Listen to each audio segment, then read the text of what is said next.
बड़ी जानकारी यहां पर यह है कि प्रदेश के डिप्टी सीएम दुष्यंत चौटाला ने प्रधानमंत्री के इस फैसले का न केवल स्वागत किया है बल्कि किसान भाइयों से भी अपील की है कि आप धरना खत्म करें। तो किसान जत्थेबंदियां ये धरना खत्म करें। दुष्यंत चौटाला ने ये आग्रह किया है, हम किसान हित के लिए हमेशा प्रयास करते रहेंगे।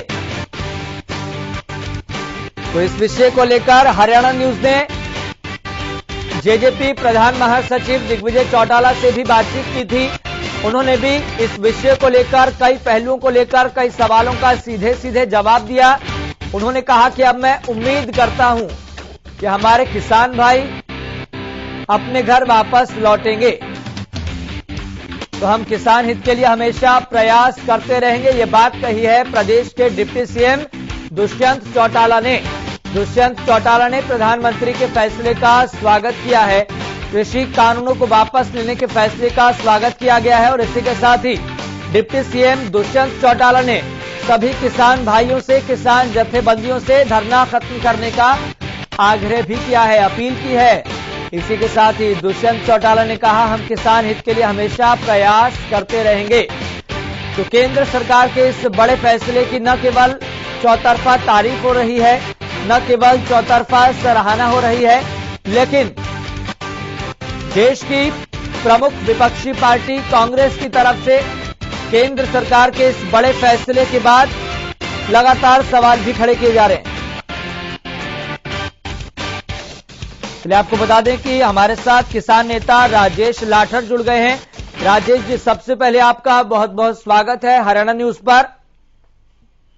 जी धन्यवाद। राजेश जी, केंद्र सरकार के इस बड़े फैसले को आप किस तरीके से देख रहे हैं? देखिए, केंद्र सरकार का ये फैसला स्वागत योग्य है और इसका हम मोदी जी का धन्यवाद करते हैं, जो इन्होंने इतने दिन हमारी परीक्षा लेने के बाद आखिरकार एक अच्छी सद्बुद्धि का फैसला लिया है। लेकिन अभी इन्होंने एमएसपी पर कोई विचार नहीं रखे हैं प्रधानमंत्री जी ने, उसके बारे में भी इनको खुलकर बताना चाहिए कि आगे क्या करना चाहते हैं। राजेश जी, प्रधानमंत्री ने सीधे शब्दों में ये भी कहा है कि हम एमएसपी को लेकर एक कमेटी का गठन करने जा रहे हैं जिसमें किसान होंगे, कृषि वैज्ञानिक होंगे और मकसद यही है कि किस तरीके से एमएसपी को प्रभावी और पारदर्शिता के तरीके से बेहतर किया जा सके। जी बिल्कुल, ये स्वागत योग्य कदम है प्रधानमंत्री जी का। अगर इन्होंने किसानों को पहले ये कानून बनाने से पहले भी अगर इसमें शामिल करके चर्चा की होती तो आज ये नौबत ही नहीं आनी थी।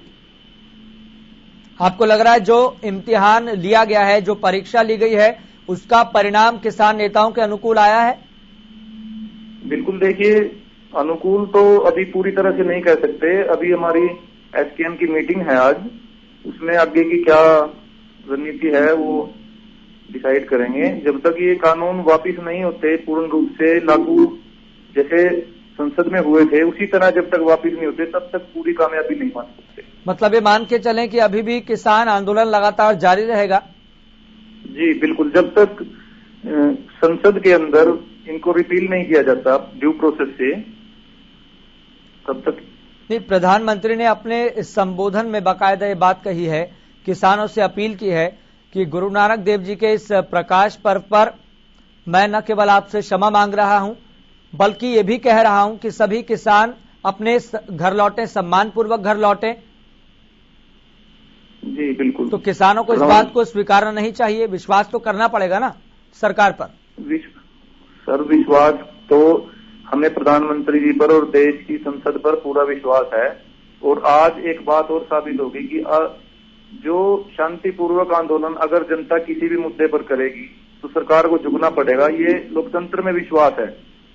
लेकिन जब तक आगे एमएसपी की भी बात क्लियर नहीं होती और ये कानून संसद के अंदर रिपील नहीं हो जाते तब तक मोर्चा ऐसे ही जारी रहेगा। जी, और मानकर चलिए 1% फर्ज करिए कि सरकार ये कहती है कि हम एमएसपी को कानूनी जामा नहीं पहनाएंगे, लेकिन एमएसपी को प्रभावी और पारदर्शिता के लिए एक कमेटी का गठन कर रहे हैं, तो ये बात आप स्वीकार करेंगे? किसान नेता इस बात को स्वीकार करेंगे? किसान जत्थेबंदियां इसको स्वीकार करेंगी?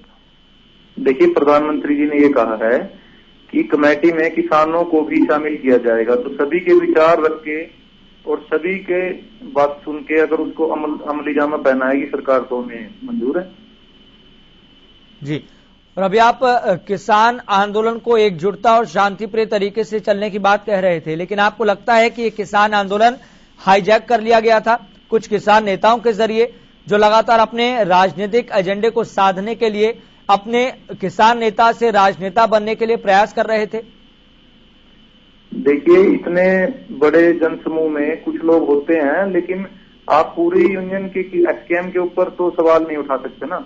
कुछ लोगों की होगी अपनी मंशा, लेकिन राजेश जी, आप समझ रहे हैं कि मैं किस संदर्भ में और किसके लिए और क्या बात कर रहा हूं? जी बिल्कुल, लेकिन ये आंदोलन नेताओं से नहीं था, ये आंदोलन जनता से जुड़ा हुआ है। और जनता, जब किसी भी नेता ने कोई भी कोशिश की है तो जनता ने उसको जवाब भी दिया है। ये जमीनी स्तर का आंदोलन है, इसमें कोई नेता नहीं है, ये जनता का आंदोलन है। राजेश जी, सरकार को क्यों झुकना पड़ा, इसके लिए आप क्या वजह मानते हैं? सरकार को तो जब जनता ने ही चुन के भेजना होता है संसद में, और आगे अभी चुनाव जैसे उत्तर प्रदेश और पंजाब का नजदीक आ रहा है, तो अगर इनको अपनी स्थिति खराब लग रही थी कहीं ना कहीं, इसी वजह से झुकी है सरकार। वैसे तो 1 साल हो गया था। आपको लग रहा है सरकार को ये फैसला पहले ही वापस लेना चाहिए था, और उपचुनाव में जो बीजेपी का पूरे देश भर में प्रदर्शन अच्छा नहीं रहा है, ये भी एक फैक्टर है?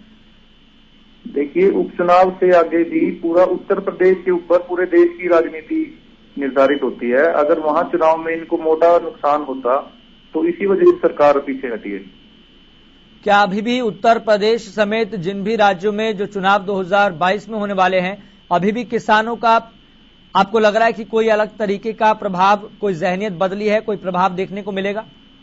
देखिए, अगर सरकार अपनी ये तीनों कानून वापिस लेके और एमएसपी को अमलीजामा पहना दे तो किसानों के लिए ये स्वागत योग्य होगा, और हम इस चीज का धन्यवाद भी करेंगे सरकार का।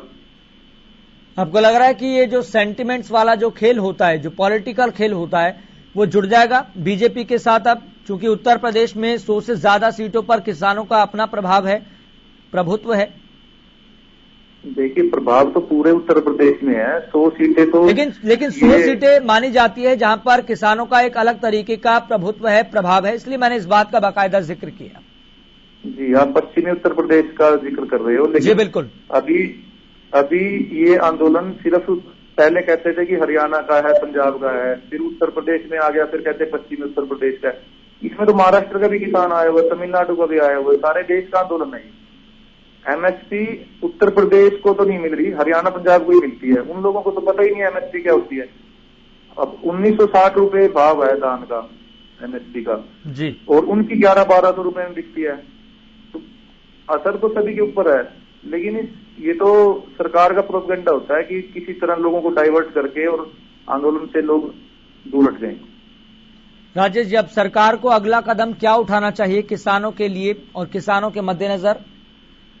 देखिए, सरकार से हम यही मांग करते हैं, आप स्वामीनाथन आयोग की रिपोर्ट को पूर्ण रूप से लागू कर दें और उसके आधार पे एमएसपी को गारंटी का कानून बना दें, तो ये बहुत ही स्वागत योग्य कदम होगा सरकार का। और हम इसके, अगर सरकार, मोदी जी ने 2013 में जब पहली रैली की थी हरियाणा के अंदर, तो उन्होंने बोला था कि मेरी सरकार आएगी तो पहली कलम से एमएसपी, ये स्वामीनाथन आयोग का फार्मूला हम लागू करेंगे, और आज तक भी नहीं हुआ है। अगर उसको सरकार लागू कर देती है तो हम सरकार के साथ हैं। आप इस केंद्र सरकार के बड़े फैसले के बाद किसका नफा और नुकसान देख रहे हैं? देखिए, नफा नुकसान तो जनता देखेगी। अभी तो ये फैसला सिर्फ घोषणा हुई है, लागू कैसे करती है सरकार उसके ऊपर निर्भर करता है। और कांग्रेस भी लगातार सरकार से पूछ रही है, हालांकि ये इस शब्द का और इस वाक्य का मुझे इस्तेमाल करना चाहिए कि किसानों के कंधे का इस्तेमाल करके जिन लोगों ने अपनी राजनीतिक रोटी सेकने का काम किया है, उनके जो राजनीतिक एजेंडे थे, इस फैसले के बाद वो ध्वस्त हो गए हैं। जी, मोदी जी भी तो सभी इस्तेमाल करते हैं, जनता का तो जन्म ही इस्तेमाल होने के लिए हुआ है, चाहे बीजेपी हो, चाहे कांग्रेस हो, चाहे कोई भी राजनीतिक दल है। जब वो विपक्ष में होते हैं तब उनको किसानों की याद आती है, जब वो सत्ता में पहुंच जाते हैं तब किसान को भूल जाते हैं। ये तो सदा से ही चला रहा है। जब कांग्रेस थी सत्ता में तो बीजेपी वाले किसानों के लिए पता नहीं क्या क्या प्रलोभन देते थे कि हम ये कर देंगे, हम ये कर देंगे, लेकिन जब सत्ता में आ गए तो सारा भूल गए। वैसे ही कांग्रेस है, सभी राजनीतिक दल अपना इस्तेमाल तो कर ही रहे हैं किसान को। कांग्रेस लगातार अब सरकार से सवाल पूछ रही है इस बड़े फैसले के बाद। उनको लग रहा है कि उनकी सियासी जमीन अब खिसकती हुई दिखाई दे रही है कि सेंटिमेंट्स किसी ना किसी तरीके से डायरेक्टली और इनडायरेक्टली जुड़ जाएंगे। तो कांग्रेस भी लगातार अब सवाल पूछ रही है कि किसानों की आय दोगुना करने की समय सीमा क्या है और जो पेट्रोल डीजल पर जो किसानों ने टैक्स दिया है उसके वापस करने की समय सीमा क्या है। देखिए, वापिस तो कौन करेगा, ये तो अगर सरकार भाव ही ठीक रख दे डीजल का। अभी गडकरी जी भी बोल रहे थे कि पेट्रोल की कारें, डीजल की कारें, इलेक्ट्रिक कारें आएंगी। क्या डीजल सिर्फ कारों में इस्तेमाल होता है? क्या डीजल सिर्फ फैक्ट्रियों में इस्तेमाल होता है? किसान का खाद और दवाई के अलावा सबसे ज्यादा मोटा खर्च होता है वो डीजल पे होता है प्रति एकड़ के हिसाब से। या तो सरकार डीजल के ऊपर किसान को कुछ अलग से छूट दे तो तभी डीजल का काबू हो सकता है ये, नहीं तो महंगाई जिस हिसाब से बढ़ रही है, फसलों के दाम उस हिसाब से नहीं बढ़ रहे, तो कैसे सर्वाइव करेगा किसान। मोदी जी कहते हैं कि 2022 में हम आमदनी दोगुनी कर देंगे। राजेश जी, मेरा एक और सवाल आपसे ये है, और सवाल ये है कि जो आपकी आपात बैठक होने वाली है किसान नेताओं की, उसमें कौन कौन से किसान नेता शामिल होने जा रहे हैं और कब तक ये निर्णय सामने आ जाएगा कि जो किसान नेता लेने वाले हैं? जी, सभी दलों के, पंजाब से भी, हरियाणा से भी, और सभी यूनियन जो है पूरे देश की, उनके सभी के नेता इसमें शामिल होंगे। सिंगू बॉर्डर पे मीटिंग है और आज शाम तक सारा फैसला क्लियर बता देंगे प्रेस कॉन्फ्रेंस में। चले राजेश जी, बहुत बहुत शुक्रिया अपना कीमती समय देने के लिए और बातचीत करने के लिए। तो लगातार केंद्र सरकार के इस बड़े फैसले पर हम न केवल किसान नेताओं की प्रतिक्रिया जानने की कोशिश कर रहे हैं, ये भी जानने की कोशिश कर रहे हैं कि किसान नेता अब अपनी रूपरेखा किस आधार पर तय कर रहे हैं और अगला कदम क्या होने वाला है। और हम लगातार बीजेपी के प्रवक्ताओं और कांग्रेस के प्रवक्ताओं से भी ये जानने की कोशिश कर रहे हैं कि अब उनके जहन में इस मसले को लेकर क्या कुछ चल रहा है। लेकिन इतना जरूर है कि केंद्र सरकार के इस बड़े फैसले की तारीफ हर जगह पर हो रही है। हर कोई इस फैसले का दिल खोलकर स्वागत कर रहा है, लेकिन विपक्षी पार्टियां अब पूरी तरह से एक्टिव होती हुई दिखाई दे रही है, इस बात से भी कोई इनकार नहीं कर सकता है। तो कई बड़े सवाल अभी हैं। किसान नेता लगातार ये बात कह रहे हैं कि जब तक एमएसपी को सुनिश्चित करने वाला चौथा कानून नहीं आता तब तक बात कैसे बनेगी। और इसी को लेकर आज किसान नेताओं की आपात बैठक है। सभी किसान जत्थेबंदियों की, किसान नेताओं की, किसानों के अलग अलग संगठनों की एक बैठक है जिसमें यह फैसला लिया जाएगा कि अब किसानों का अगला कदम क्या हो, कि अब किसान नेताओं की, किसान आंदोलन की अगली रूपरेखा क्या हो, किस तरीके से अब किसान आंदोलन को आगे लेकर जाया जाए या फिर नहीं। इन तमाम सवालों का उत्तर मिलेगा आज शाम को, जिस तरीके से किसान नेता हरियाणा न्यूज के साथ बातचीत के दौरान कह रहे हैं। तो इंतजार करना होगा। लेकिन किसान नेता बातचीत के दौरान इतना जरूर कह रहे हैं कि जो इम्तिहान लिया गया है, जो परीक्षा ली गई है, उसके परिणाम अभी पूरी तरह से अनुकूल नहीं है। अभी इंतजार करना होगा, क्योंकि जिस तरीके से प्रधानमंत्री नरेंद्र मोदी ने एमएसपी को लेकर, खास तौर पर एमएसपी को लेकर इस बात का जिक्र किया और ये कहा कि एमएसपी को किस तरीके से प्रभावी, एमएसपी को किस तरीके से पारदर्शिता के साथ लाया जा सके, बनाया जा सके, उसको लेकर हम एक कमेटी का, एक समिति का गठन करने जा रहे हैं। और इस समिति में, इस कमेटी में किसान और कृषि वैज्ञानिक शामिल होंगे, ये बात कही है प्रधानमंत्री नरेंद्र मोदी ने। आपको एक बार फिर से कुछ महत्वपूर्ण अंशों से रूबरू कराते हैं जो प्रधानमंत्री नरेंद्र मोदी ने अपने संबोधन में कहे थे। आपको याद दिलाते हैं, प्रधानमंत्री नरेंद्र मोदी ने अपने संबोधन में कहा कि 22 करोड़ सॉइल हेल्थ कार्ड किसानों को दिए गए हैं। फसल बीमा योजना को हमने ज्यादा प्रभावी बनाया है। बीते 4 सालों में, जी हां, बीते 4 सालों में 1 लाख करोड़ से ज्यादा का मुआवजा किसानों को दिया है। किसानों को उनकी मेहनत के बदले सही कीमत मिले, इसके लिए हमने कई योजनाएं चलाई है। कृषि मंडी के आधुनिकीकरण पर हमने करोड़ों रुपए खर्च किए हैं। हर साल कृषि क्षेत्र का बजट बढ़ रहा है। किसान उत्पादक संगठन बनाने का काम भी लगातार जारी है। तीनों कृषि कानूनों को लाने का मकसद यही था कि देश का छोटा किसान मजबूत हो। क्योंकि देश में 100 में से 80% छोटे किसान हैं, जिनके पास 2 हेक्टेयर के करीब जमीन है, वो छोटा किसान है। प्रधानमंत्री नरेंद्र मोदी ने अपने संबोधन में इन बातों का जिक्र किया है और इसके साथ ही प्रधानमंत्री नरेंद्र मोदी ने अपने संबोधन के आखिरी अंशों में, आखिरी वाक्यों में इस बात का ऐलान किया कि मैं देश से क्षमा मांगता हूं और यह भी कहता हूं कि हम कुछ किसान भाइयों को समझा नहीं पाए, इसलिए हम इस बड़े दिन पर, इस बड़े मौके पर, इस बड़े अवसर पर, क्योंकि आज गुरु नानक देव जी की जयंती है, इस प्रकाश पर्व पर यह ऐलान करते हैं कि हम तीनों कृषि कानून वापस लेने जा रहे हैं। इसके बाद मानो किसानों के चेहरे खिल उठे थे। किसानों को एक राहत भरी खबर इस प्रकाश पर्व के मौके पर मिली थी और किसान नेता इसे संघर्ष का परिणाम बता रहे हैं। और कुछ किसान नेता ये कह रहे हैं कि भारतीय जनता पार्टी को डर है कि 2022 में होने वाले चुनावों में उनको इसका खामियाजा न भुगतना पड़े, इसलिए सरकार ने इस डर के कारण यह फैसला लिया है।